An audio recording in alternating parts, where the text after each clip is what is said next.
Feeding through nasogastric tube. First, assemble equipment. Check amount, concentration, type, and frequency of tube feeding of the patient's chart. Check expiration date of the formula.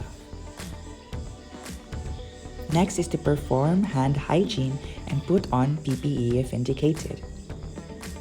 Identify the patient and explain the procedure to the patient and why this intervention is needed.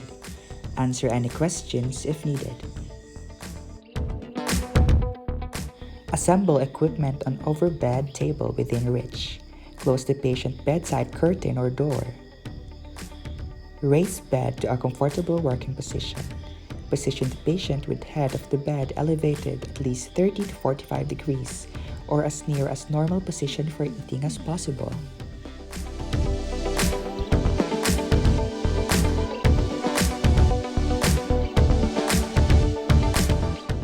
Put on gloves. Unpin tube from patient's gown.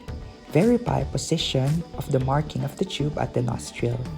Measure length of exposed tube and compare with the documented length.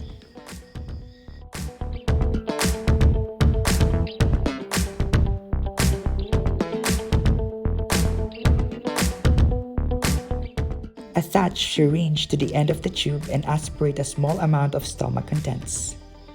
Check the pH as prescribed. Visualize aspirate contents, checking for color and consistency.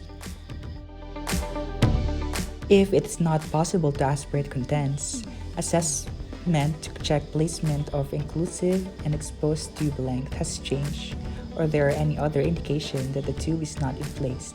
Check placement by X-ray. After multiple steps had been taken to ensure that the feeding tube is located in the stomach or small intestine, aspirate all gastric content with a syringe and measure to check for the residual amount of feeding in the stomach. Return the residual based on the facility policy. Proceed with feeding if the amount of residual does not exceed agency policy or the limit indicated in the medical record.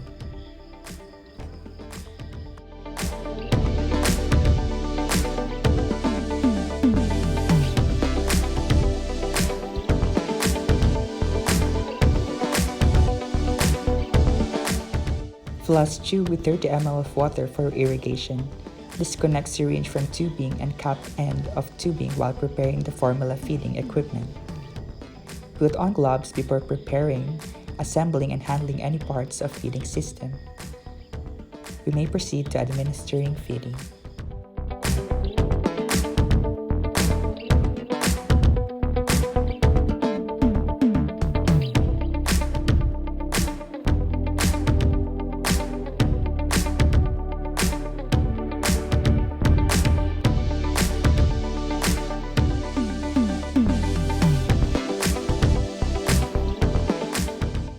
Label bag or tubing with time and date.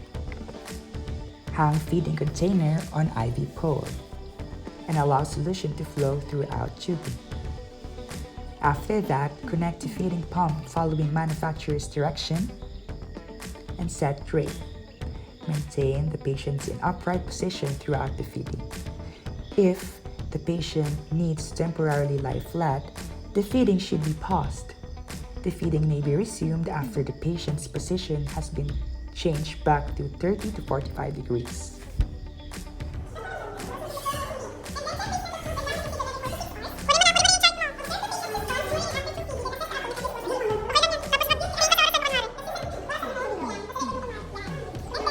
Check the placement of tube and gastric residual every 4 to 6 hours. Observe the patient's response during and after feeding and assess the abdomen at least once a shift. Remember, have the patient remain in upright position for at least 2 hours after feeding. Remove equipment and return patient to a position of comfort. Remove gloves and raise side rails and lower the bed. Remove gloves and perform hand hygiene. Also, remove additional PPE if used.